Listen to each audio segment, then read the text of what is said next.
Non, ça marche pas comme ça. Ça marche pas. Non, il y avait qu'une case où ça marchait bien, c'était situation de famille. Vous savez, il y a 3 cases, il y a écrit célibataire, marié, divorcé. Alors moi, j'ai coché les 3 cases, en plus, c'est dans le bon ordre, donc... C'est-à-dire célibataire, après on est marié, après on est divorcé. Oui, c'est vrai. Vous avez testé le 1er avril hier, par exemple, Pierre Bénichou? Moi, j'ai fait une blague à mon percepteur, j'ai pas fait ma déclaration d'impôt. Non, c'est pas vrai, surtout. Si vous m'écoutez, monsieur Gros-Pont, sachez... Qui est monsieur Gros-Pont? Monsieur Gros-Pont est le trésorier payeur général de mon quartier, le 18e arrondissement. Cher monsieur Gros-Pont, tu commences. Et puis voilà, j'ai pas fait la déclaration, comme ça il saura que c'est un poisson d'avril. Non mais franchement, ça se perd, les traditions. Moi, j'ai vu aucun canular dans la presse. C'est le dimanche. Oui, c'est pour ça. On avait la tête ailleurs. Enfin, il y avait le journal du dimanche, j'ai regardé dans le JDD, j'ai rien vu. Moi, je me suis accroché au dos d'un poisson, mais... Et alors, il a bougé la tête un peu.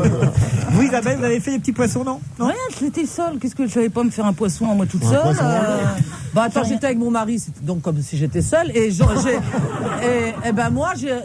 je me suis pesée, j'ai pris 2 kilos, j'ai mangé du poisson. Ça a été ma façon de faire. Le mari de Sophie Garry dit: t'as vu, chérie, je suis en érection. Non, poisson d'avril.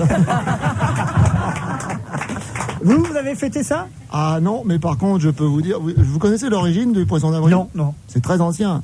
Ça date du Moyen-Âge. Ça sent du reste. Un poisson ancien, oh là. Ça date de l'époque de Louis II, dit le Hardy.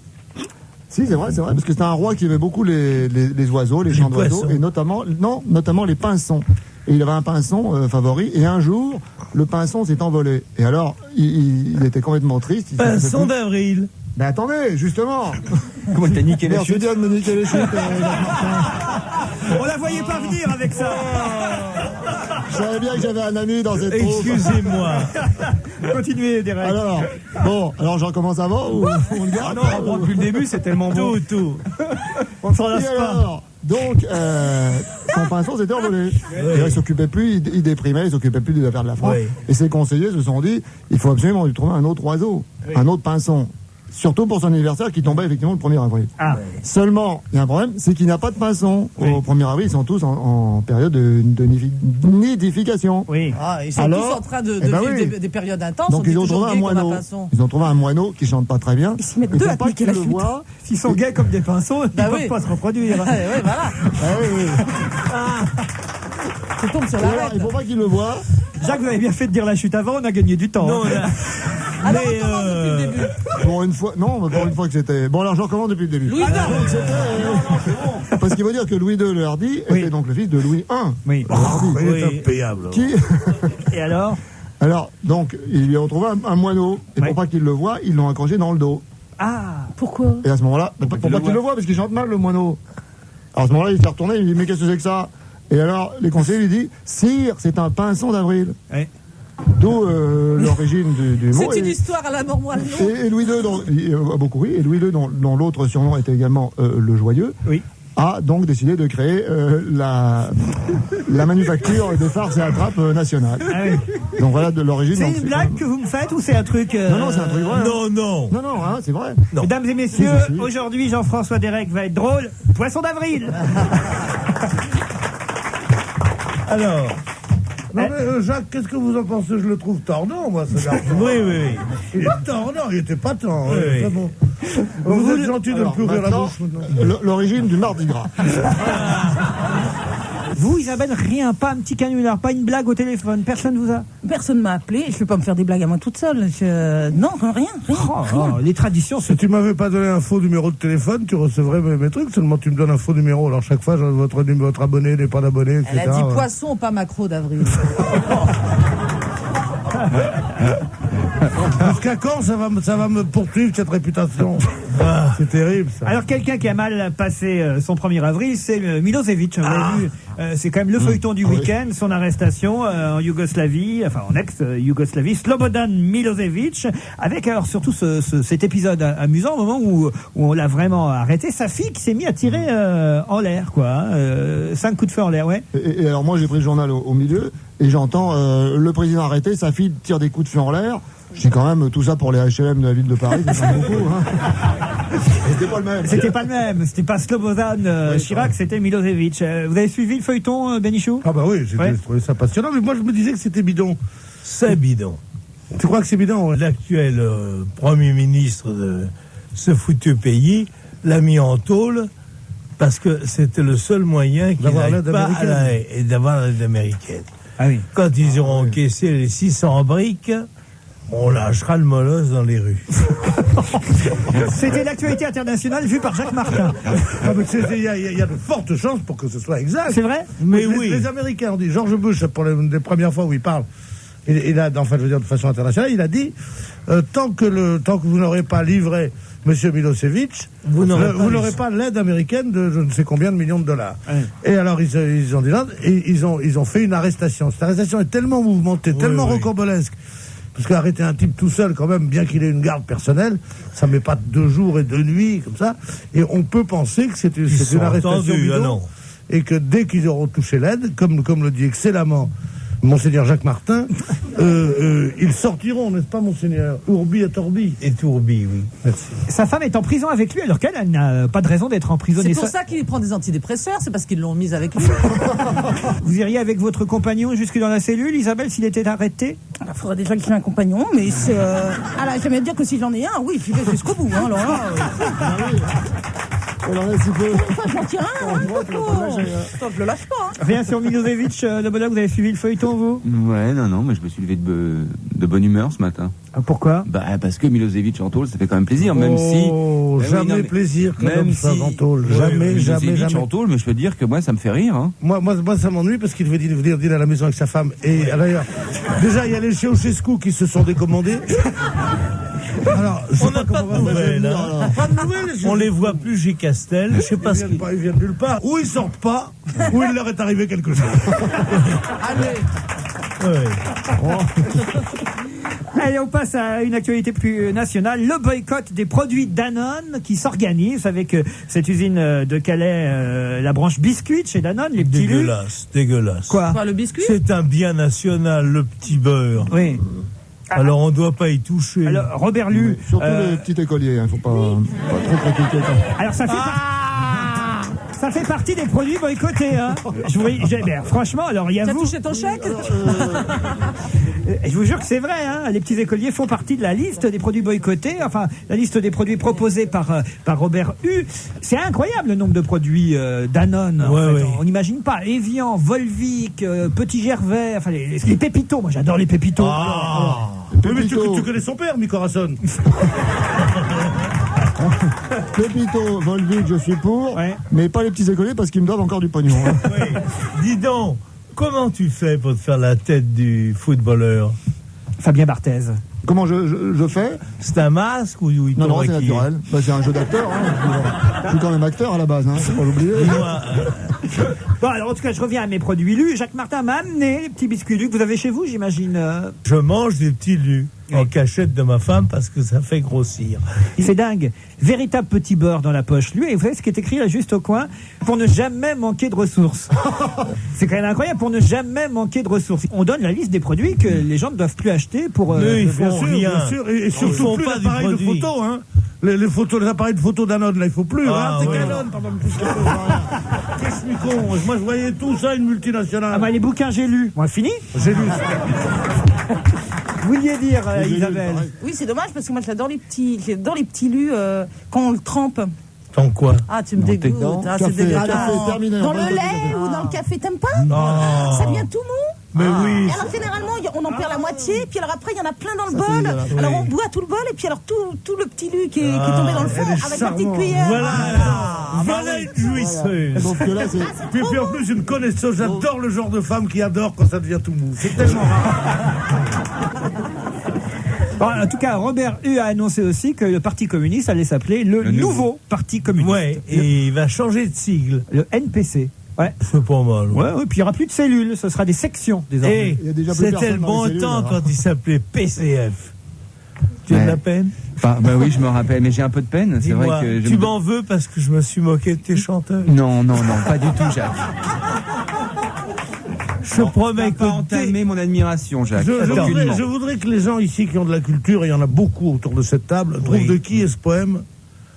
C'est rue Lafayette au 120, qu'à l'assaut des patrons résiste le vaillant parti communiste qui défend ton père et ton pain. Oula, ça doit être le communisme. Aragon. C'est Aragon. Ah, oui. C'est comme il faut. C'est normal que ce soit le patron, c'est le patron. Remarquez, pour être communiste, il n'y en a pas 10 000 non plus. Il aurait pu dire Paul Éluard, mais ça sonnait pas Paul Éluard. Hein. Non, mais c'est incroyable, tu connais des trucs. Dis donc, tu me permets de venir avec toi? Oh, ça va, Tu me prendras mon biscuit? Il y a 4 coins? Oui. Parce que moi, j'adore grignoter le bout, quoi. Monsieur Martin, il n'est pas contre. Et moi, ce que j'aime bien, c'est mettre 2 biscuits l'un sur l'autre. Ah, un sandwich. Oui. Vous aimez mettre la main au paquet? Voilà, ils sont contents, les petits libidineux. À part lui, c'est vrai qu'on n'a pas beaucoup parlé de Marks & Spencer. Vous y allez, vous, dans ces magasins anglais? Marks & Spencer, moi, c'est surtout justement leurs biscuits, les shortbread que j'aime, et puis toute leur alimentation, leur thé, leur brocoli qui sont... Ça sera fini, vous pourrez plus avoir tout ça. Ah non, ça, c'est pas possible. Ah oui? Ah oui, non, Ouais, mais nous, on a la viande. Oh, mais eux, attends, ils ont une façon de découper la viande, c'est formidable. Les petites côtes d'agneau qui sont bien présentées, tout ça, c'est délicieux. Leur rayon indiennerie est formidable. Ah non, il y a... Le rayon, comment? Pardon, j'ai pas bien entendu. Où tu trouves des indiennerie. Oui, des plats indiens à basse calorie aussi, parce que c'est mon but. Moi, je croyais que Marks & Spencer, c'était les fringues. Ah, les fringues, il faut les oublier, les fringues. Hein. Ah bon? Non, c'est très bien, pour se déguiser, les fringues, c'est pas pour s'habiller. Voilà. C'est une horreur. Mais le rayon alimentation est formidable. Laurent Fabius était très Marks & Spencer hier. Je sais pas si vous l'avez vu arriver. C'était même avant-hier, samedi. Vous l'avez vu arriver au séminaire du gouvernement à l'Observatoire de Paris. Fabius était jean délavé. Ah oui, mais vous dites ça parce polo blanc. Il découvre le jean. On peut découvrir le jean à 58 ans, ça arrive. Ouais, mais quand même, pour un ministre des Finances, ça faisait vraiment décontracté. Oui, je crois que ça fait jeune. Oui, c'est ça. Ça, il a 2 chevaux, il a le cheveu cool, quoi. Bénichou, vous avez vu Laurent Fabius arriver au séminaire? Oui, moi je trouve grotesque cette façon de s'habiller pour des hommes politiques. Ah oui. Absolument ça grotesque. Attends, c'est mieux que l'année dernière. Sans cravate. Moi, je serais Premier ministre, je dirais retournez vous habiller normalement. Voilà. Vous n'auriez pas accepté Laurent Fabius au séminaire? C'est grotesque. Enfin, je veux dire, il veut faire jeune parce qu'il y a la télé. Enfin, je veux dire, c'est à pleurer, quoi. Jamais vous portez le jean, vous? Si, mais après, vous portez le jean. Mais si j'avais une réunion avec tous les ministres, je mettrais pas un jean. C'est absolument ridicule. Bravo, Pierre. Je suis pour les tenues adaptées. Oui. Il n'y a pas de raison pour faire le malin d'arriver avec un blue jean à une réunion ministérielle. Même si c'est un séminaire, même si c'est le dimanche, même si dans ses livres traduits de je ne sais quelle langue, on lui dit que les Anglais font ça, c'est pas là en France, on le fait pas. C'est grotesque. Là. Derek, pour vous, c'est tous les jours dimanche? Oui. Pourquoi? Mais je celle que porte des artistes, des gens qui sont dans le non-conformisme, dans le farnienne, toute leur vie, s'habillent toute leur vie avec des jeans et des polos et des machins. Je trouve ça très bien. Je trouve ridicule qu'un ministre, tout d'un coup, pour faire parler de lui, s'habille comme s'il était un acteur de variété. Je trouve ça ridicule. Voilà, c'est tout. Du reste, votre table est très équilibrée. Nous avons ici les jeunes, tous en polo, la fillette avec les seins à l'air. Enfin, attends, non. Enfin, c'est pas des seins, c'est pas des col roulé. Col roulé, mais en fait, tu n'as que le col roulé, le reste est déroulé. Il n'y a pas de manche. Les seins sont nus sous le. C'est pas ses seins, ce sont ses amygdales, hein, parce qu'ils sont très hauts. Hein. Soutien. Quoi, non, je le sais quand même, Jaco. Mais il n'y a pas de lanière derrière. Il en est où lanière de soutien-gorge? Depuis combien de temps vous n'avez pas touché une femme? Et ça, c'est pas de mes reins? Ah ouais. Alors voilà. Vous vouliez le soutien d'Isabelle Mergo, vous l'avez eu, Jacques? Oui, je l'ai vu. Ah ouais, elle a tout ce qu'il faut, où il faut, et quand il faut, d'ailleurs. C'est joli, hein, une bride de soutien-gorge rossard. Rêve pas, Coco, rêve pas. Allez, on se retrouve tout de suite après la pub. On va se gêner jusqu'à 18h avec Yvan Le Bolloc, Jacques Martin, Pierre Bénichou, Jean-François Derek, et Sophie Garel et Isabelle Mergo. On va fêter un anniversaire ensemble, les 100 ans du train bleu. Vous savez ce que c'est que le train bleu? Oui, c'était le train qui partait à 20h autrefois et qui vous déposait le lendemain matin à 7h50 sur la Côte d'Azur. Voilà. C'était le train des Schtroumpfs.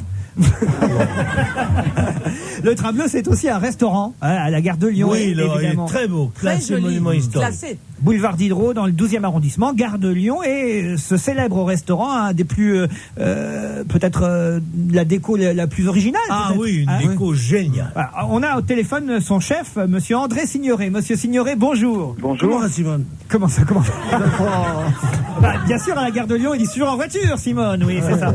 On a dû vous le faire ça plein de fois. Hein. Tout à fait, oui. Vous n'êtes pas de la famille de Simone Signoret? Non, pas du tout. Pas du tout. En revanche, vous êtes chef depuis 2 ans et demi au Train Bleu. Peut-être vous avez dîné avant. Oh non, j'ai toujours dîné là. Ah oui? Oui, en souvenir d'une époque où c'était génial de prendre le train. Moi, j'ai connu, ça s'appelait même pas le Train Bleu encore, ça s'appelait le PLM. C'est quoi le PLM? Paris-Lyon-Méditerranée. Oui. C'est vrai? Et ça a été remplacé après la guerre par le Train Bleu. Ah, vous y êtes depuis 2 ans et demi. C'était pour vous un événement que d'être nommé chef dans ce restaurant? Oui, tout à fait, oui. En général, le mec qui vient d'être embauché, il va pas dire non, ça me fait chier d'être là. Hein. Enfin, bon. Bah non, mais enfin, le Train Bleu, c'est une institution à Paris. Ah oui. Non? Oui, c'est une institution, c'est un cadre magnifique. Ah ouais, justement, je lis là dans le Figaro sous la plume de Marie-Douce Albert que pour arriver... Marie-Douce Albert. Ah, j'avais un copain de régiment qui s'appelait Douce Albert. Mais là, c'est Marie-Douce Albert. Il s'appelait Marie d'ailleurs, ton copain. Ouais. Il pissait au lit. Il avait un petit nounours, il l'appelait maman et il pleurait dans ses bras. On lui trempait le petit doigt dans l'eau froide et hop. On savait rire à cette époque. Nom de Dieu. Ah bah c'était l'humour militaire. Ah, Il n'y a pas comme l'humour militaire. Et les concours de paix qu'on allumait dans la chambre. C'était fantastique. Il n'y avait pas de femme en plus. Excusez-nous, monsieur Signoret. Non, je vous en prie. On est loin de votre restaurant, évidemment, qui est... Pas tellement. Ah, comment ça? Alors justement, ça m'intéresse. La clientèle du buffet de la gare de Lyon, c'est très vraiment chic. Est-ce que c'est une clientèle qui prend le train ou est-ce que c'est des gens qui viennent exprès pour votre restaurant? Non, il y a à peu près 40% des clients qui viennent prendre le train, et puis l'autre, c'est la clientèle parisienne qui viennent pour le restaurant. Vous avez des étoiles d'ailleurs? Non, on n'a pas d'étoiles. Ah bah j'ai connu une époque où il y en avait. Non, vous confondez avec la gare de l'Est. Gare de l'Est, pardon. Gare de l'Est a été 3 étoiles Michelin à une non, époque. 3 étoiles. Ah non, Oui, celui-là monsieur. aussi. Pardon? Celui-là aussi, il a eu des étoiles. Ah Et oui? toi, voleur de biscuits,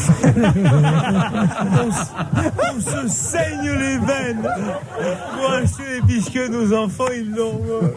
Voleur de biscuits. Mais c'est pas moi, c'est le scénario, tu sais. Revenons au décor de votre restaurant, monsieur André Signoret. Alors, il date d'il y a 100 ans, ça on le sait, puisque c'est le centenaire cette semaine, c'est bien ça? Oui, c'est ça, oui. Vous préparez un dîner spécial? Samedi, on va faire un menu spécial représentant un peu tous les classiques du Train Bleu qui ont été faits depuis 100 ans. Ah, c'est bien, et vous allez inviter tous les SDF de la gare de Lyon à venir manger, c'est trop gentil. Les gens du Train Bleu sont trop sympas. Alors, la déco, justement, est-ce que vous pouvez nous décrire un peu pour ceux qui ne seraient jamais venus? Racontez. Donc, ce sont des peintures qui ont été faites au début du siècle. En céramique. Et représentant un peu toutes les villes remontant de Paris, Lyon, Marseille, en prenant tous les thèmes, Avignon, Marseille, même en prenant des villes de la Méditerranée, Lyon. de Tunis, Algérie. On a même deux petits salons qui s'appellent le salon tunisien et le salon algérien. Ah oui, et les femmes sont très belles. Ouais, les salles sont magnifiques. Alors, c'est surtout des dorures, des moulures? Des dorures, des moulures, des peintures représentant les villes de ces... Mais non, c'est le style nouille. C'est le style nouille, non? C'est le style 1900. 1900, oui. C'est quoi le style nouille? C'est le 1900. métro. 1900. Avec Les grilles du métro. Ah oui? Les grilles du métro. Vous ne saviez pas que ça s'appelait le style Non, nouille? j'ignorais. Bon, alors, vous êtes toujours là, monsieur Signoret? Oui, je suis toujours là, je vous écoute. Dans le style nouille? Le style nouille, c'est bien Dans le bon, genre nouille, vous êtes restaurant, toujours là? Justement, c'est quoi votre spécialité, monsieur Signoret? C'est Non, pas les nouilles. on a plus une cuisine classique, Très classique. très classique, Trop classique. avec Non, on a une non, côte de non, non. Soyo, qui est une côte de veau avec un appareil à fromage dessus, gratiné, qu'on trouve nulle part ailleurs. On a en dessert un baba au rhum magnifique. Ah, j'adore ça, moi, le baba au rhum, mais sans baba. Sans baba au rhum, alors c'est un peu différent. On en a aussi. Hein. Bon, laissez parler monsieur Signoret, hein, il y en a marre. Oh, ça va. Hein. On a un saucisson de Lyon, puisqu'on est à la gare de Lyon avec des pommes de terre à l'huile. En entrée, on a un foie gras, bon, comme beaucoup d'endroits. On a j'adore le des foie quenelles gras. de brochet. Avec des une sauce cornichons. Nantua. Et de la clarette. Vous avez des pieds de cochon? Non, pas encore. Ah bon, moi, Vous avez marchez regardé normalement, alors. Ouais. Et vous êtes classé, rappelons-le, monument historique. Tout à fait, oui. Combien y a-t-il de restaurants à Paris? Et quels sont-ils, si vous vous en souvenez, enfin, qui sont monuments historiques, qui sont classés par le ministère de la Culture? Le Grand Véfour, je crois. Le Grand Véfour, je crois Oui. qu'il y a aussi l'IP. Lip. Parce qu'il y a aussi des céramiques du père de Léon-Paul Fargue, qui sont un peu semblables aux vôtres. Le Procope. Il y a aussi Beaufinger. Voilà, il doit y avoir Beaufinger aussi. Le Procope, il me semble. Et le Procope. Oui. Et la coupole. J'y allais avec Voltaire, moi. Non. Tu as connu Voltaire? Oui. Sans fauteuil. J'ai toutes ces peintures à la maison. On vous remercie, monsieur Signoret. Non, c'est moi qui vous remercie. Et bon anniversaire au train bleu. Le train des Schtroumpfs, comme l'appelle Isabelle Mergo. Merci et bravo. Au revoir. Les buffets de la gare sont souvent des endroits où on mange mal. Dégueulasse, même. Non, C'est dégueulasse. franchement. À Lyon, ça va. À Lyon, ça va. À la gare de l'Est, ça va. Ouais. J'ai pas essayé Austerlitz, mais je crois qu'il n'y a pas de restaurant. Bon, je parle des buffets de la gare des petites villes. C'est imbouffable, c'est imbouffable. C'est Surtout pas les vrai. mêmes viennoiseries qui sont sur plat Le buffet de la gare de Metz, c'est remarquable. Ouais. Moi, j'ai Va à Limoges, tu verras. 20 ans de tournée. Oui. Alors, j'ai essayé tous les buffets de gare. Derek? Non, moi. Il a volé les biscuits. Et c'est dans quelle gare Non, je suis allé dans certains établissements du Marais, mais en sortant, je lavais le train bleu. Hein.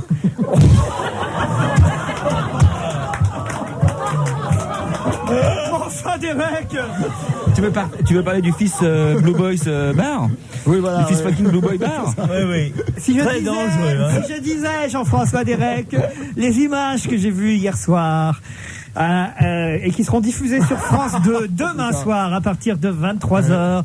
Si je racontais aux auditeurs comment je vous ai vu, à moitié nu en string, en train de faire un striptease avec les Boyzone, je ne sais quoi, je me vanterais pas d'être sorti avec le train bleu. Hein. C'est ça que vous voudriez me faire à la télévision? Ben, c'est pas le mal à veille, mon petit gars. Voilà. Car Jean-François Derek a essayé le striptease masculin pour France Télévisions. C'est vraiment une émission qui porte bien son nom. On a tout essayé. Je n'en dirai pas plus. Manière habile de faire monter la tension. Dans le grand rendez-vous de demain, quelle heure 22h30, oui, le bloc. Tu montres ton cul à quelle heure? Est-ce qu'il y a une pastille? À 23h, mais pour toi, ça peut être quand tu veux. Oui, Dites Isabelle, pour en revenir au Café de la Gare, vous, quand vous voyagez en train, vous aimez fréquenter les restaurants de gare? Vous allez au wagon-restaurant à l'intérieur du train? Comment ça se passe? Vous emmenez vos petits sandwichs vous-même? Je voyage pas. Comment ça? Elle voyage avec des jambons. Moi, quand j'ai voyagé avec elle avait un jambon. Ah oui? C'est pas un jambon, c'est un gibon. Non, c'est un jambon. Elle faisait des un jambon de 5 kilos et j'avais mon chien. Quand même, 40 kilos. Mon jambon, 5 kilos. Ma valise, 20 kilos. J'étais avec l'autre pomme de Leboloc. Il ne m'a rien porté. Rien. Et lui, il avait juste une petite... c'était quoi, une raquette de tennis ou quoi? Au point que même, il m'a même pas retenu la porte. Il a juste daigné prendre mon chien en laisse à un moment donné, mais il me l'a rendu immédiatement après. Après, on a été au buffet de la gare pour manger un petit morceau. Qui c'est qui a payé? C'est mes mères. Ah non, mais d'une gaucherie. Et j'avais ramené un énorme jambon pour ma femme de ménage. C'était un bon cadeau. Tu vois. Et ça faisait rustique, ça faisait, enfin bon, puis ça nourrissait en même temps. Parce que des bijoux, toujours des bijoux. Et c'était, où est-ce qu'on était? Dans quelle station-service? Dans quelle station de neige? De sport d'hiver, on était à Saint-Gervais. À Saint-Gervais. Et, oui, Saint-Gervais. Pourrave. Et le jambon, il y avait marqué au-dessus du jambon, 20 francs. Mais je n'avais pas vu 20 francs le kilo. Alors je dis, putain, c'est pas cher. Ça aurait pu le prendre, hein. Puis voilà, puis je l'ai payé la peau du cul, en fait. Et lui, il portait rien, lui. Mais je vous jure, mais une raquette de tennis, puisqu'il était au sport d'hiver. Il est avec une femme. Il est avec une femme qui a un jambon, une grosse valise et un chien, il porte rien. Rien. Il est bien, ce petit, moi, le tenir. Et il me disait, tu te manges. Il y a de quoi fuir, attends. Il me disait, tu te manges, on va le louper. Et puis moi, j'étais là, sur le quai de la gare. Mais il t'a pas tapé, quand même? Non. Mais t'es un con, hein. Fallait mettre une tarte, crois-moi qu'elle aurait fait ça. Hein. C'est une gaucherie quand même. Répondez. Répondez. Mais pour le bien de l'émission, Jacques, je suis prêt à revêtir même le costume du macho moyen. C'est évidemment pas le cas. J'étais au petit soin avec elle. À un moment, dans les yeux. Je me suis interposé pour pas que tu te fasses frapper. Oui, ça d'accord. Souviens-t'en. Ah, bon. Qui voulait te frapper? Mais quelqu'un qui lui a pris sa place. Parce que tout de suite, elle en vient aux mains. Ah oui. Oui, c'est toi qui as pris ma place? Ah non, mais attendez, mademoiselle, je vais me déplacer. Mais non, mais moi, je vais te déplacer à coup de latte. Tu vas voir. Isabelle, calme-toi, Isabelle. Ça, s'il y a un truc qu'elle aime pas, c'est qu'on prenne sa place. Isabelle, on pourrait être reconnu, arrête. Alors que toi, tu essayais de temporiser, tu disais monsieur. Je vous conseille un truc, ne prenez jamais la place d'Isabelle Mergo. Dans un restaurant, si elle se lève et que vous asseyez à sa place, c'est l'horreur. Alors là, l'horreur, ça finit mal. Hein. Mais aussi, il faut être fou pour aller au restaurant avec elle. Il y a chaque fois une bagarre. Mais toi, qu'est-ce que tu disais au mec? Tu disais, écoutez, monsieur, soyez gentil, elle est un peu folle, c'est la première fois que je voyage avec elle, tout ça. Ouais, des choses. Je suis le médecin qui l'accompagne. Non, et moi, c'est terrible parce que j'en viens très vite aux mains. C'est vrai, j'ai remarqué. Et t'as pas les moyens. J'ai pas les moyens. C'est pour ça qu'elle a un jambon, toujours. Madame Pierre à feu.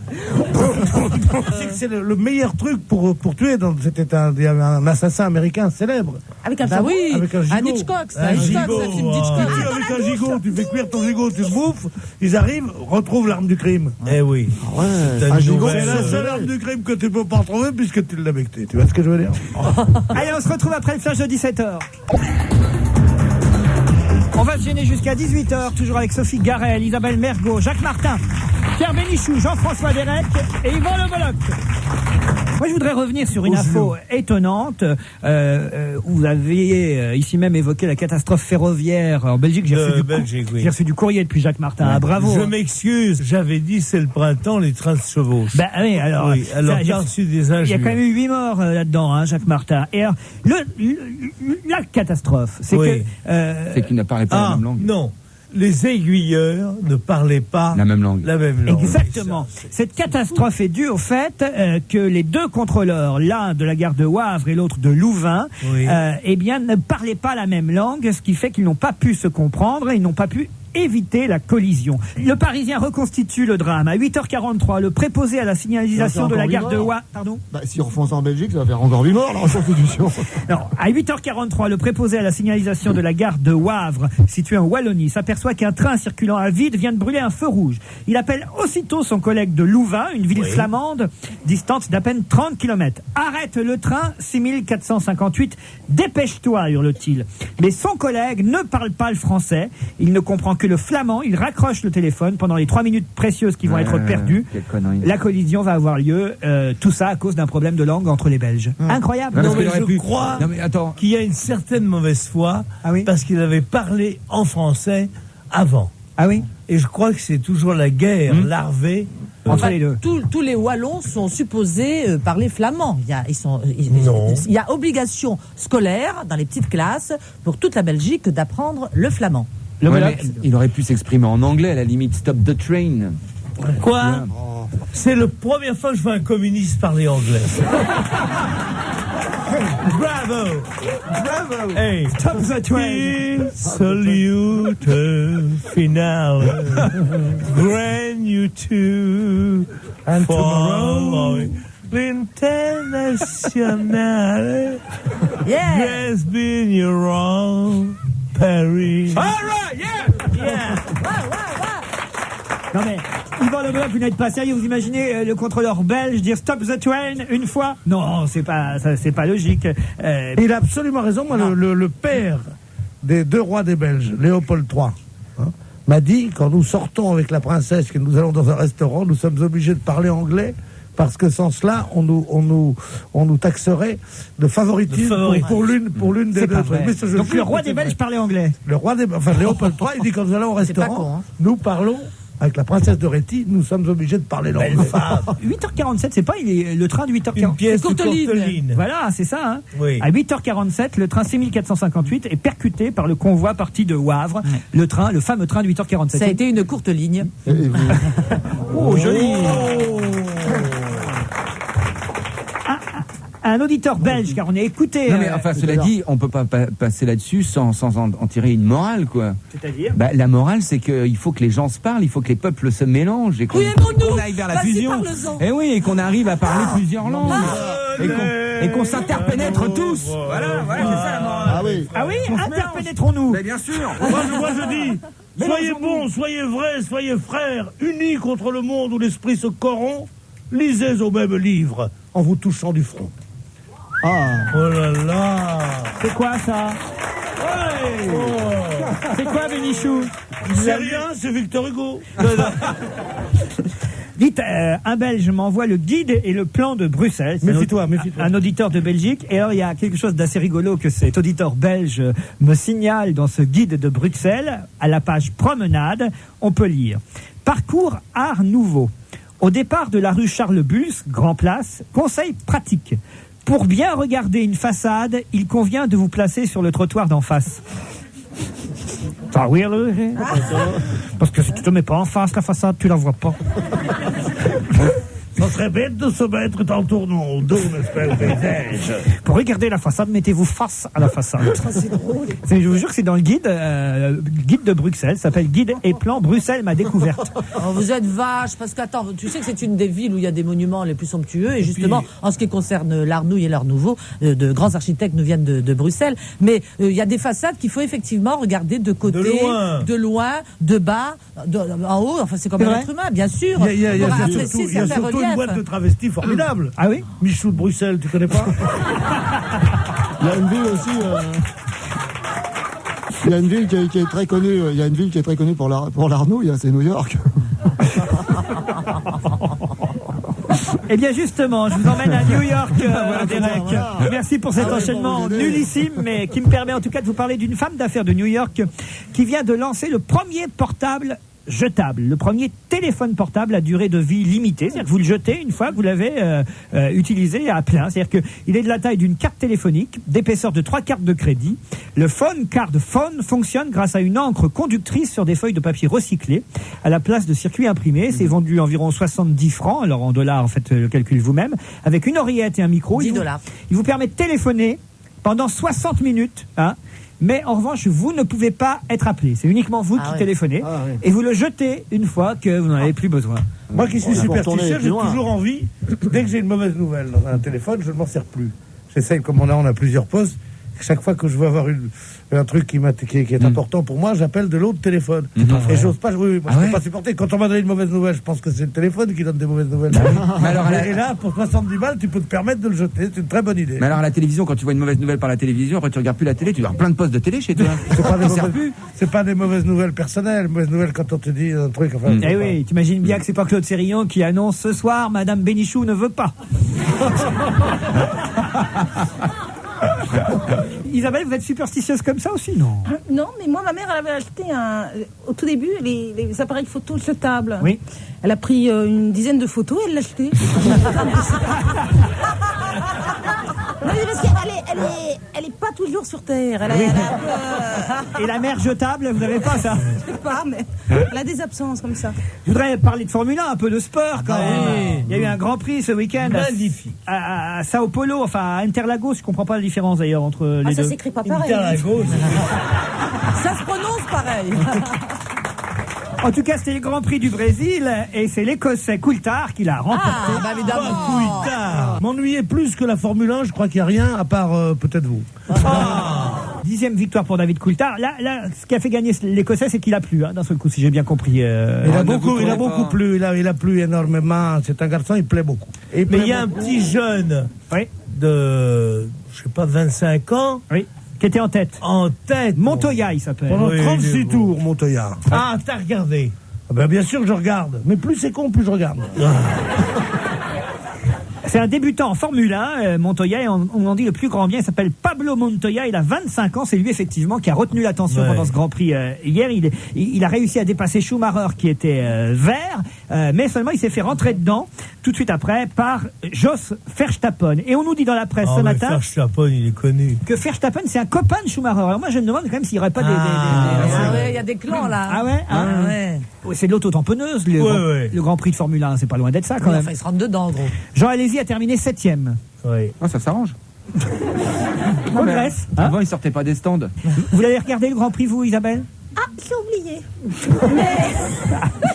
Mais la vous F1... croyez qu'ils mettent les photos de leurs femmes et de leurs enfants devant, là, sur... Oui. Hein, comme les chauffeurs de taxi. Il y a écrit, va pas trop vite, pense à nous. Oui, c'est ça.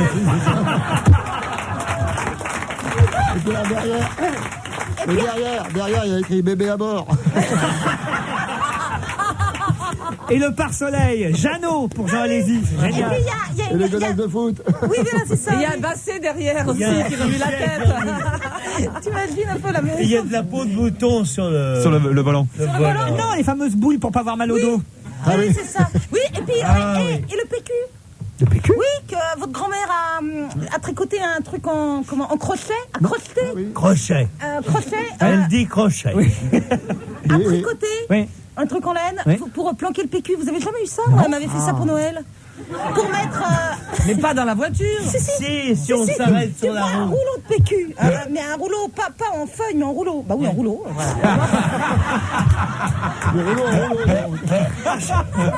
Je comprends que vous offriez un jambon à votre femme de ménage si votre grand-mère vous offrait du PQ.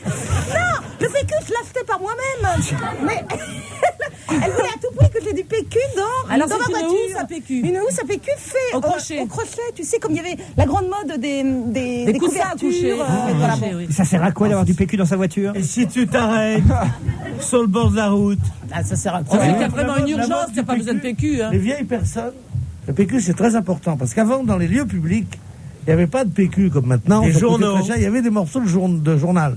Alors, tous les gens avaient dans leur portefeuille 3 ou 4 feuilles de papier cul. C'est comme ça que mon mari s'était suivi avec ma photo. Il avait toujours fait quand il avait un besoin pressant dans un lieu public. Qu'est-ce qu'elle a dit? Une horreur. Qu'est-ce qu'elle a dit? Bah vas-y, Sophie, Assume. Ben, je dis que c'est comme ça que mon mari s'était suivi avec ma photo un jour. Oh, le mari. Quelle horreur. Mais ton mari, il écoute l'émission parfois? Bien sûr. Ou il est sourd? Il est assidu. Oh mon Dieu. Et moi, je vais le mettre à l'assidu, moi.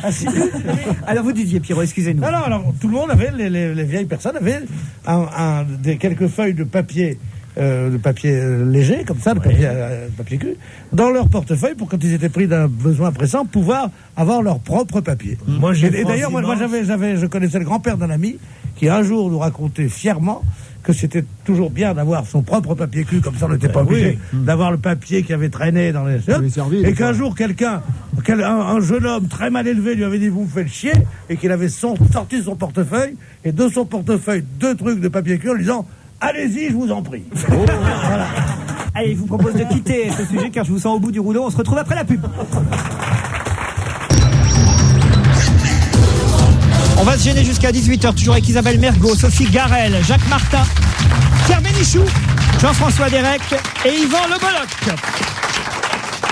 L'actualité musicale avec, pour commencer, quelqu'un qui était disque d'or avec son précédent album, qui nous revient avec un nouveau disque de psaume. On dit comme ça psaume, hein, j'espère que je prononce bien. Jacques Martin, vous qui êtes l'expert des chants religieux, encore qu'il ne s'agit pas seulement de chants religieux. Je veux parler d'une religieuse libanaise que vous connaissez, qui s'appelle Sœur Marie Kérouz, et qui publie un nouvel album chez Virgin Classic, psaume pour le 3e millénaire. Elle sera en concert le 6 avril à Perpignan, le 7 à Montpellier. Et avant d'avoir au téléphone Sœur Kérouz, écoutons un extrait de ce nouvel album. Les béatitudes en français, je vais laisser à Sœur Marie Kérouz le soin de nous donner le titre original. Bonjour ma sœur. Bonjour. Je peux vous appeler ma sœur? Mais bien sûr. Bon, ça vous fait rire que je vous appelle ma sœur? Non, pas du tout. Ah bon, pas du tout. Si pourtant. Je vous en prie ma sœur. Alors, le titre original? C'est le Touba. Touba lahum, bienheureux, ceux qui ont le cœur pur, bienheureux, ceux qui sont tristes, car ils verront Dieu, ils seront rassasiés, ils seront heureux dans le ciel. Voilà, c'est les béatitudes de Saint Matthieu. Vous avez vendu 100 000 exemplaires du précédent album, donc disque d'or, qui s'appelait Chants sacrés d'Orient et d'Occident. Oui. Je vous souhaite la même chose avec cet album. Alors, il y a un côté mercantile. L'argent, vous faites quoi de l'argent, Sœur Marie Kérouz? Ben, vous savez, comme je ne fais pas ça pour l'argent, je fais ma mission pour être d'abord au service de la parole de Dieu. Donc, si cette parole de Dieu pourrait servir à l'homme, eh bien, voilà, pourquoi pas. Donc, tout ce qui sort que ce soit des albums ou bien des concerts, eh bien, il est converti pour être utile aux orphelins, aux handicapés de guerre et surtout pour l'aide à la scolarisation des enfants nécessiteux dans le monde entier. D'accord. Sur Kérouz, ça veut dire que cet argent transite par le Vatican ou vous chargez vous-même du... Non, vous savez, moi, j'appartiens à une congrégation. Vous n'êtes pas dans le même hit parade avec Jean-Paul II. Vous savez, moi, je n'aime pas du tout ce, comment dirais-je, parce que ce n'est pas le hit parade qui me passionne. Vous savez. Top 50. Voilà, ni le top 50. Moi, je suis une religieuse. Pas le pop 50. Je suis une religieuse, écoutez, qui essaie de faire ma mission de religieuse à travers la musique pour être au service de Dieu et au service de l'homme qui est à l'image de Dieu. Pierre Bénichou. Bonjour madame, si je peux vous dire quelque chose à mes amis, ici je voudrais leur dire d'avoir un peu de respect pour cette jeune religieuse qui est entre Sainte-Thérèse de Lisieux et Kalsoum et qui est absolument formidable et un peu de respect pour elle et pas de plaisanterie dans le genre Sœur Kérouz n'amasse pas mousse et tout ça, ça ne marche pas du tout parce que tout ce que vous faites est grand et beau et sacré. Ouais. Alors vraiment, et si vous devez avoir un interlocuteur dans cette radio, que ce soit moi. Et Jacques Martin, qui a reçu, j'imagine, déjà à l'Empire. Oui, Sœur Kérouz, je vous ai accueilli au Théâtre de l'Empire. Mais oui, et je reste toujours ravie de cette rencontre, Monsieur Martin. Mais ma sœur, je voudrais signaler une chose, ce n'est pas... C'est votre sœur à vous aussi ? Bah oui. Ce n'est pas le rite catholique romain que vous chantez, c'est le rite catholique libanais. J'ai chanté toutes les traditions, vous savez, des églises orientales qui se chantent au Liban, allant du pur syriaque au byzantin melkite, mais aussi, je pense que j'ai chanté le grégorien, j'ai chanté le milanais, j'ai chanté le classique occidental. Donc, j'essaie, vous savez, de mettre ma voix comme un pont entre ces traditions et un lieu de rencontre de l'humain avec l'humain. Très joli en tout cas, la voix de Sœur Kérouz. Sophie Garel, un commentaire ? C'est émouvant, mais ça tire les larmes des yeux. Dès que tu mets ce genre de disque, allez au concert, vous verrez. C'est vrai ? Ah oui. Vraiment. Alors ce sera le 6 avril à Perpignan, le 7 avril à Montpellier. Sophie, vous vouliez dire ? C'est émouvant et que automatiquement, c'est comme lorsque l'on entre dans une église, on est obligé, quelle que soit sa religion et quelles que soient ses tendances, on est pris en otage et on est dans la magie. Et c'est pareil pour ce genre de musique et en plus cette voix sublime. Derek, vous vouliez dire ? Alors non, donc ça c'est une bonne chose. Et sinon, ma sœur sexuellement, comment ça se passe ? Pardon ? Jean-François. Il fallait bien qu'elle ait été le Je vous laisse deviner. Sœur Kérouz, je voudrais vous poser une question. Quelle différence y a-t-il entre votre vie et celle de quelqu'un qui vit dans le siècle? Ma congrégation, les Sœurs Basiliens Chouérites, c'est une congrégation libanaise missionnaire, c'est-à-dire nous travaillons notre vie religieuse, nous faisons notre mission dans les écoles, dans l'enseignement, avec les handicapés, dans l'art, parce que nous avons de religieuses peintres, de religieuses iconographes. Dans les hôpitaux, nous avons des religieuses médecins, infirmières. Moi, j'ai choisi l'art pour et être chanteuse, mais porter la même parole, être ce pont, si vous voulez, qui mène les gens à leur créateur, à eux-mêmes d'abord, et à leur créateur qui n'est pas ailleurs et qui n'est pas très loin d'eux-mêmes. Isabelle Mergo, vous avez appris à chanter chez les Sœurs. Oui, et après elles ont renoncé à m'apprendre. C'est vrai que vous avez une voix merveilleuse. Absolument, mais je ne voudrais pas vous faire concurrence. Non, je voulais vous demander quelque chose. Oui. Vous travaillez l'esthétisme, puisqu'on vous prend en photo, vous êtes très belle, il y a sur le disque, on vous voit de profil, vous êtes en train donc de poser. Hein? Vous savez, moi, comment vous vivez ça, ils ont besoin ils ont besoin quand même d'une photo, vous voyez. Mais est-ce que vous trouvez belle? Est-ce qu'il y a des photos où vous vous dites non, pas celle-là, ou bien vous êtes... bien sûr, vous savez, si ça ne porte pas, vous savez, pour moi, une photo, c'est un reflet de ce que vous ressentez. Si ça ne sort pas, je dis non, mais parfois, vous savez, ce que je choisis, là, les autres ne le choisissent pas, ils le trouvent pas beau. Mais vous n'avez pas peur, petit à petit, d'être un petit peu corrompue, de devenir un peu coquette, de rentrer dans le star system, d'être... Si on ne le cherche pas, j'en pense pas. De commettre le péché d'orgueil. Nous avons des choses beaucoup plus intéressantes. Bien sûr, je fais très attention. De finir comme Madonna. Oui. Finir comme Madonna, je ne pense pas. Non, je ne pense pas. Je ne pense pas qu'on cherche la même chose. Bon, alors on vous remercie. Si je voulais l'être, j'aurais pu l'être, personne ne m'obligeait, vous savez. Bien sûr. Voilà. Écoutez, on vous remercie en tout cas. Merci. Au revoir, ma sœur. Merci. Au revoir. Dites, il y a quelque chose qui va vous émouvoir, c'est un disque qui sort aujourd'hui 2 avril en hommage à Serge Gainsbourg, et c'est Lulu, sa dernière épouse, et Bambou, son fiston. C'est le contraire, c'est Bambou, sa dernière épouse, et Lulu, son fiston. On raconte tellement de bêtises. Oui, quoique Lulu, tellement de bêtises sur Gainsbourg que vous n'allez pas encore en rajouter. J'ai inversé. Bambou, évidemment, sa dernière épouse, et Lulu, son fiston, qui chante en duo. Quoique Lulu, en ce moment, c'est peut-être pas un prénom à prendre pour chanter. C'est un disque qui va être boycotté, ça. Le disque de Lulu. N'achetez pas. Eh ben, je vous propose la galette de Lulu. Ça s'appelle Ne dis rien. C'est une chanson que de quel droit il le chante? Oh, bah, c'est quand même son épouse, Bambou. Le droit d'auteur, il le chante. Écoutons un extrait de ce disque qui sort aujourd'hui. Ne dis rien, surtout. Ne dis rien, suis-moi. Ne dis rien, n'aie pas. Ne crains rien de moi. Suis-moi jusqu'au bout de la nuit, jusqu'au bout de ma folie. Laisse le temps, oublie demain, oublie tout, ne pense plus à rien. La mère et le fils, donc Bambou et Lulu, ou Lulu et Bambou, hein, comme vous voulez. En tout cas, ça sort aujourd'hui. Et il faut savoir que c'est une chanson qui, à l'origine, était interprétée par Anna Karina et Jean-Claude Brialy pour la comédie musicale Anna. Et la chanson est reprise par Lulu et Bambou. Pourquoi pas? Très bien. Gainsbourg. Oui, Alors, le petit Bénichou. pourquoi pas, vous avez raison, on peut aussi dire pourquoi. C'est vrai. Le Bollock a un avis là-dessus? Non, c'est encore une fois, c'est trop court pour juger. Pour juger, mais c'est vrai que ça. C'est ce que j'ai dit au mec qui était avec moi hier soir, dis donc. C'est trop court pour juger.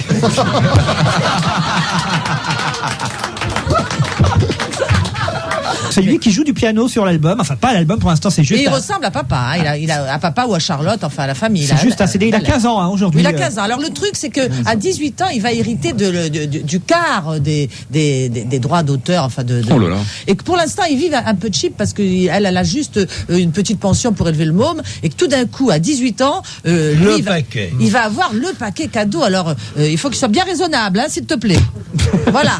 Fais pas n'importe quoi avec tout ça. Je voudrais donner à Le Bollock l'occasion d'être heureux puisque on va parler d'un album qui, à mon avis, va lui plaire. C'est le nouvel album de Matmata. Je sais pas si ça vous dit quelque chose. C'est le groupe brestois. Voilà, c'est un groupe breton, Matmata. Qui avait eu des mailles à partir avec la justice parce qu'ils avaient incité certains. Voilà.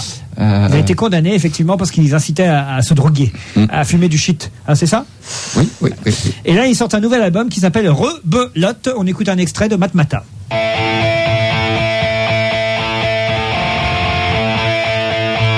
Pardon de n'avoir surveillé les mots qu'il fallait travestir. Et puis d'en avoir oublié les jeux qui nous ont fait souffrir. Et comme excuse auprès des juges qui ont dû en rougir. Je n'écouterai plus ces muses, je vous laisserai dévêtir. Pardon d'avoir juste essayé de vous voler quelques sourires, c'est le titre de la chanson. C'est rock'n'roll, ça. Ah oui, ça a l'air bien. Yvan, il va dire que c'est un peu trop court pour savoir, non? Tu dis pas en général. Moi, je trouve que c'est assez long pour. Non, mais je les connais bien, Matmata, Matmata, donc je sais ce qu'ils font et là je peux avoir un jugement. Ils sont économiques, hein. C'est-à-dire? Ils chantent sur une note. Et derrière, il y a deux accords. Mais Ré et Sol. En tout cas, Yvan Le Bollock, je vous ai fait plaisir, là. Il y a des chanteurs.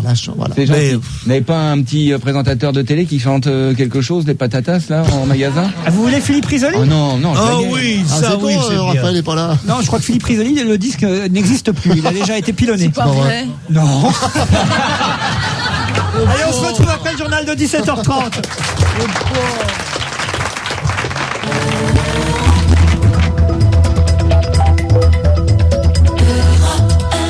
Vous écoutez, on va se gêner, il est 17h30. On se retrouve après le journal présenté par Bérangère Bonte.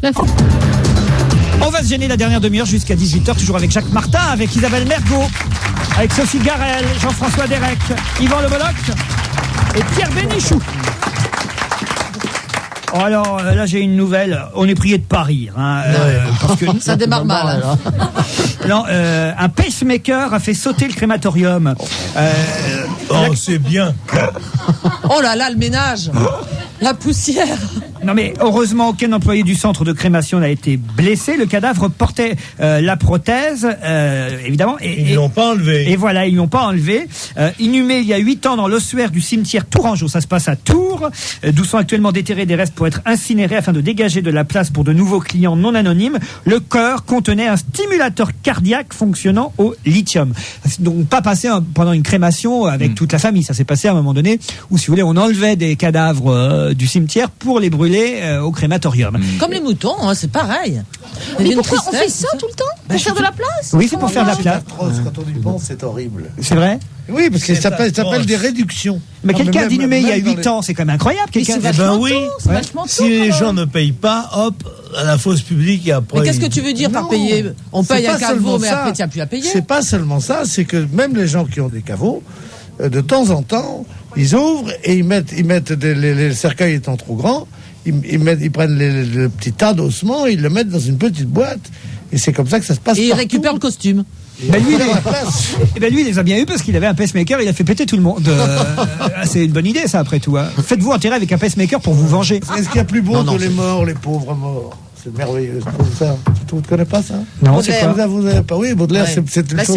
La servante au grand cœur dont vous étiez jalouse. Les morts, et qui dort son sommeil sous une humble pelouse. Rappelez-vous, mon amour, de la charogne que nous vîmes. Ah oui. Et pourtant, vous serez semblable à cette ordure, à cette horrible infection. Étoile de mes yeux, soleil de ma nature, vous mon ange et ma passion. Ici, tout n'est qu'ordre et beauté, luxe, calme et volupté. Tout le monde bu, comme la charogne. Gna gna gna, mon petit Jésus qui sent l'eau de Cologne. Qu'est-ce que c'est que ça? Francis Blanche. Non, pas du tout. Non, mais il y a que le petit Jésus qui sent l'eau de Cologne, c'est une chanson folklorique datée du 15e siècle, un truc comme ça, je vous assure. C'est une vieille famille, hein. C'est une chanson populaire. Parfait.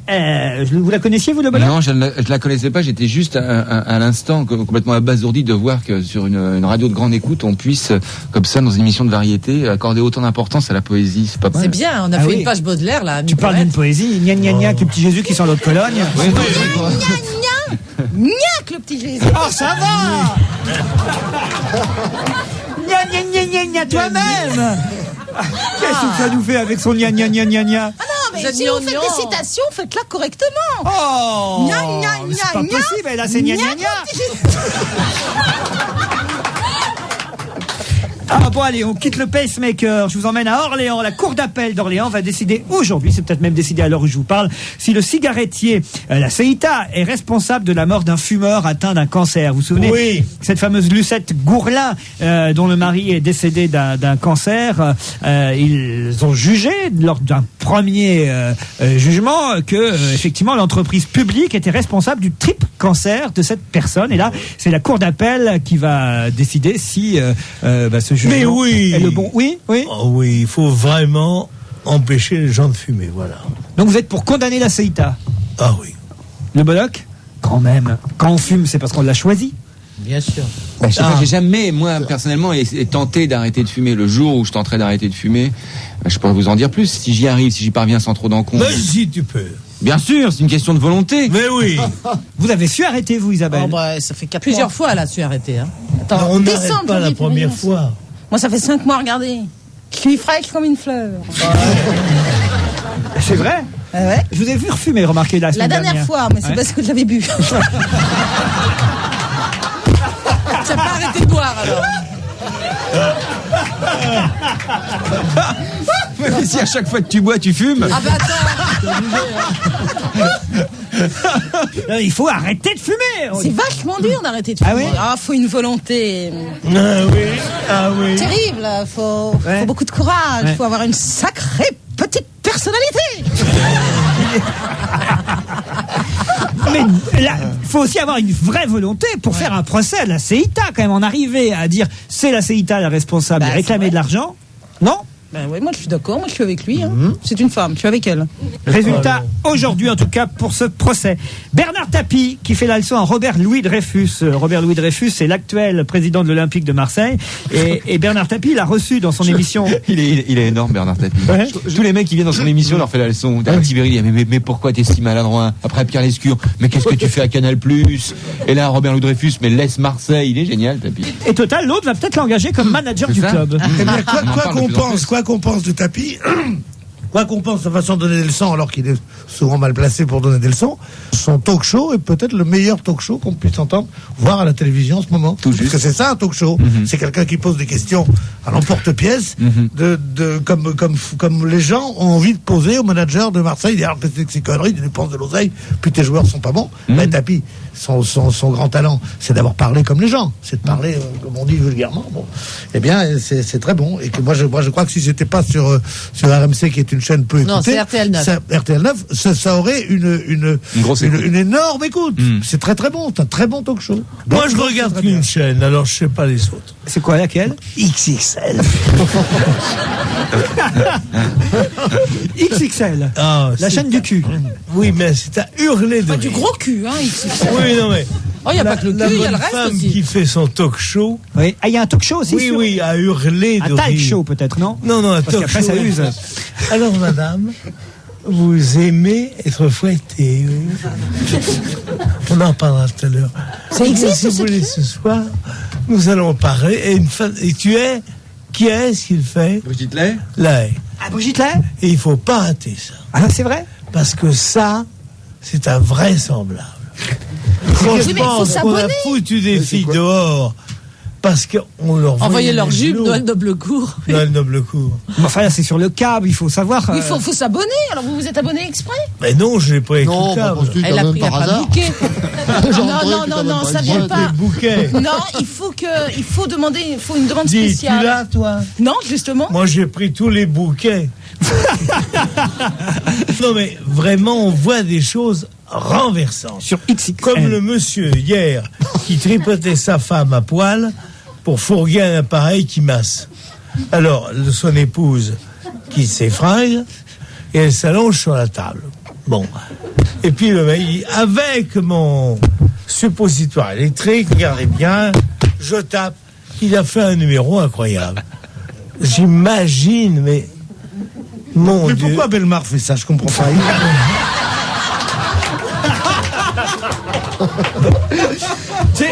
Jacques Martin, vous vous rendez compte que sur une antenne nationale, sur Europe 1, vous êtes en train de décrire ce qui se passe sur une chaîne réservée uniquement aux adultes, aux abonnés câblés? Ils les vendent, c'est un commerce. D'accord. Assez surprenant. Pourquoi vous regardez ça? Et moi, il est obligé de regarder ça. Il est l'esclave de ses sens. Il a perdu la télécommande. Mais je regarde. Oui, c'est vrai. Pourquoi vous regardez ça? Eh ben, je regarde la télévision du Caire aussi, et je passe des soirées géniales. La télévision du Caire? Oui, du Caire. Vous passez du cul au Caire? Ils disent, oui. Ils disent une chanson de Harem Saloum. Ouais. Alors rentre une dame un peu rebondie, maquillée comme une bagnole d'occasion, et elle attaque une chanson. La seule chose, c'est qu'une chanson arabe, ça dure 1h30. Alors, elle attaque, elle en a pour 1h20. Ah oui. On voit des choses, des feuilletons d'amour en islam. C'est formidable. Et les paroles sont toujours les mêmes. Oui. Moi, j'ai un type qui m'a traduit une fois, c'était dit, mais qu'est-ce qu'elle dit? Elle dit, aïe mon cœur. Aïe, aïe, aïe, mon cœur. Oh, tu le dis bien. Aïe, aïe, aïe, aïe, tu m'as fait mal, tu m'as fait mal. Non, mais c'est génial. La douleur que tu as provoquée avec ton regard, aïe, aïe, aïe, mon cœur. Mais ça dure pendant des heures, comme ça. Quand je pense que nous, on est cons, on regarde TF1. Non, faut pas ça. Bah, Isabelle, on va s'abonner, nous aussi, à ces chaînes-là. Mais c'est tellement marrant, écoute. C'est terrible aussi en même temps. Il y a la chaîne polonaise, la chaîne portugaise qui n'a pas les moyens. Ah oui? Tout se passe avec 2 fauteuils. Toutes les émissions, 2 fauteuils. Ça coûte combien d'avoir toutes les chaînes? Moi, je sais pas, j'ai payé 90 francs. Non. Là, vous êtes pas dans la réalité, par mois. Jacques, hein. Combien vaut une baguette? 90 Non, francs. c'est parce qu'il n'a pas du tout, il est pas avec nous, hein. Arrête, je fais le marché tout le temps. Combien ça vaut une baguette? Je paye une fois par mois. Mais répondez! Je paye une fois par mois. Mais ça dépend Il a combien. vachement le sens pratique, tiens. Non, mais pour 10 sacs, tu peux avoir la petite formule du câble. 10 sacs, c'est quoi, 1000 balles 100 francs. Oui, 100 balles. Ouais. Voilà, vous c'est allez 100 au- balles, t'as une quinzaine de chaînes, c'est beaucoup plus cher. LCI. Combien coûte un Euronews, bouquet de persil? Eh ben, moi, on me l'offre. Avec le... Elle l'achète en baril. Non, Avec le poisson. voilà. Tu achètes le poisson, Mais t'offres le pourquoi, persil. c'est uniquement pour tes narines ou tu le mets un peu partout? Vous avez été plus ouais. brillant. Bon, C'est vrai. Pierre. C'est vrai, je vous prie de m'excuser. De toute façon, j'ai pas de leçon à recevoir d'un mec qui sait pas ce que c'est que 10 sacs, quand même. J'aurais jamais cru que j'arriverais si bas. Un mec qui dit 10 sacs, c'est quoi? Ah bah je suis C'est désolé 10 parce qu'il y a 5 Mais ans. il est né il y a Mais 2 c'est pas ça, ans. c'est qu'il y a des gens qui disent 10 sacs en nouveau et d'autres qui disent en Non, ancien Il n'y a francs. pas. 10 sacs, non, ça 10 toujours. sacs, c'est ancien. 10 C'est sacs, toujours c'est 10 000, c'est-à-dire 100 francs. Non, j'ai cru qu'ils disaient 1000 francs par exemple. Bah oui, mais c'est bien ce que tu c'est 5 reproches. francs, Ah non. mais 5 francs anciens. Une brique, c'est pas un million nouveau. Bon, bah, en tout cas, vous nous inviterez à passer une soirée chez vous, Jacques Martin, pour regarder toutes ces Oui, mais chaînes. c'est 10 sacs pour rentrer chez lui. Par mois. Allez, on se retrouve après la Mais pub. si, c'est marrant. On va se gêner jusqu'à 18h, c'est la dernière ligne droite avec Sophie Garel, Isabelle Mergot, Jean-François Derek, Jacques Martin, Yvan Le Bolloc et Pierre Bénichou. Vous l'ignorez peut-être, Jacques Martin, car je crois depuis que vous nous avez rejoint dans cette équipe, vous n'avez Et pas... j'en suis très heureux. Voilà, J'ai le droit au respect de mes enfants. C'est vrai? Oui. Il vous écoute ici sur Europe Oui. 1. Oui. Non, c'est pas vrai, regardez XXL pendant que vous êtes là. Non. Attends, si ces enfants écoutent Europe 1, ça fait monter l'audience terrible, ils sont un paquet, hein. Alors, vous ignorez sûrement que Sophie Garel, que vous avez connue speakerine, Gamine. animatrice, Oui, gamine. eh bien ici est devenue chroniqueuse littéraire. Voilà ce qu'on devient en vieillissant. C'est vrai. Oh, arrête. Avant, avec ma mini-jupe, je te frôlais autour de ces micros, et maintenant, voilà, chroniqueuse littéraire. Et voilà.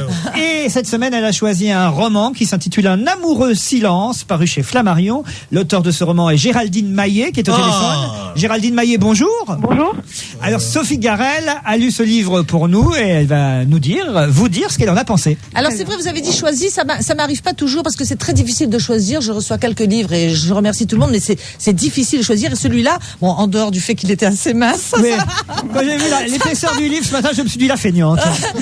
ça m'a vraiment séduit. Mais enfin bon, j'ai lu la dernière de couverture et le sujet me paraissait amusant. En plus, j'ai lu aussi quelques coupures de presse qui étaient assez sympathiques. Et le livre est assez sympathique, il faut bien le dire. C'est l'histoire d'une nénette qui se fait larguer par un gars après 7 ans de passion.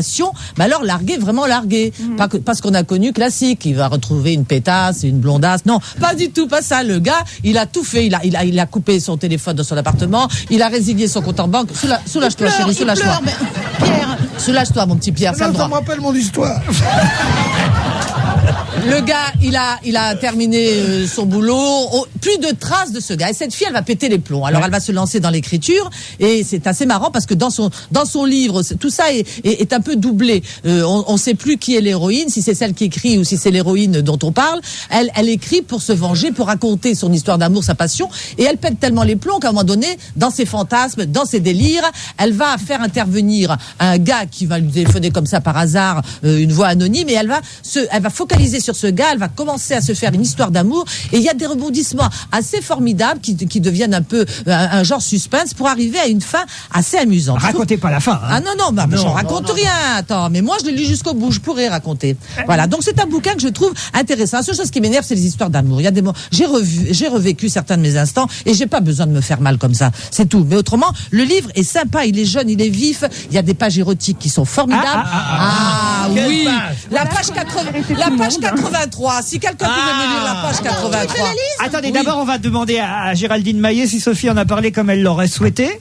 Très bien, très bien. Mais rassurez-vous, ça se termine bien, donc je veux pas de pleurs sur le plateau. Bon, vous avez autre chose à ajouter sur votre livre? Non, moi j'ai voulu au contraire écrire une belle histoire d'amour. C'est vrai qu'aujourd'hui ça paraît un peu